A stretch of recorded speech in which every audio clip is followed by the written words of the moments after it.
एक शहर में एक बहुत बड़ा स्कूल था जिसका नाम international higher secondary school Delhi था। इस स्कूल में सभी अमीर घरों के बच्चे पढ़ते थे। स्कूल के चारों तरफ महंगी और लग्जरी कारें और बाइक्स नजर आती थीं। लेकिन उन सब के बीच राजू नाम का एक लड़का था जो बहुत गरीब था। जब भी राजू स्कूल के गेट से अंदर आता तो अमीर बच्चे उसका मजाक उड़ाते थे। कोई कहता, इससे दूर रहो, ये गरीब है, तो कोई उसे भिखारी कहकर बुलाता। राजू कक्षा 10वीं का छात्र था और क्लास के अंदर हो या बाहर उसे हर जगह अपमान झेलना पड़ता था। लेकिन राजू कभी कुछ नहीं कहता और चुपचाप अपनी पढ़ाई करता रहता। प्रिंसिपल की चुनौती। एक दिन प्रिंसिपल क्लासरूम में आए और उन्होंने ब्लैक बोर्ड पर एक बहुत कठिन सवाल लिखा। उन्होंने पूछा, बच्चों, क्या कोई इस सवाल का जवाब दे सकता है?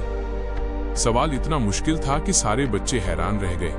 प्रदीप नाम के एक छात्र ने पूछा, सर, ये सवाल तो हमारे सिलेबस पाठ्यक्रम से बाहर का है, हम इसे कैसे करेंगे?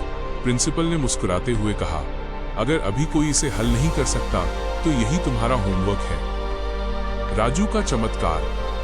अगली सुबह ठीक 9 बजे सारे बच्चे क्लास में पहुंच गए। प्रिंसिपल आए और उन्होंने घोषणा की, जो भी इस प्रश्न का समाधान करेगा उसे इस क्लास का मॉनिटर बनाया जाएगा। समय बीतता गया, 9:45 हो गए। बच्चे एक दूसरे से पूछ रहे थे, क्या तुमने किया? सब यही कह रहे थे कि ये प्रश्न बहुत कठिन है। तभी प्रिंसिपल ने पूछा, बच्चों, क्या किसी ने प्रश्न का जवाब निकाला? पूरी क्लास में सन्नाटा छा गया। उसी समय राजू ने धीरे से कहा, सर, मैंने इस प्रश्न को हल कर लिया है।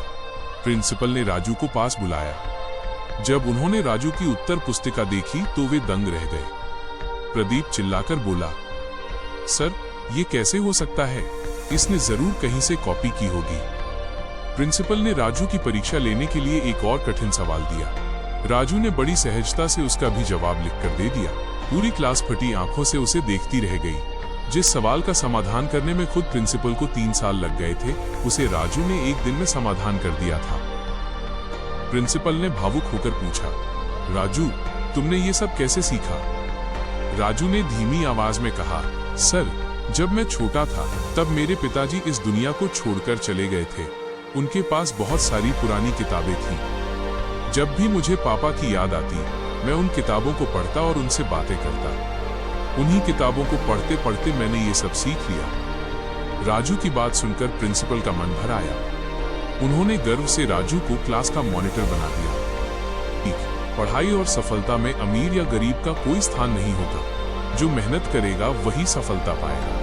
अगर आपको ये कहानी अच्छी लगी हो तो वीडियो को लाइक, शेयर करें और चैनल को सब्सक्राइब करना न भूलें।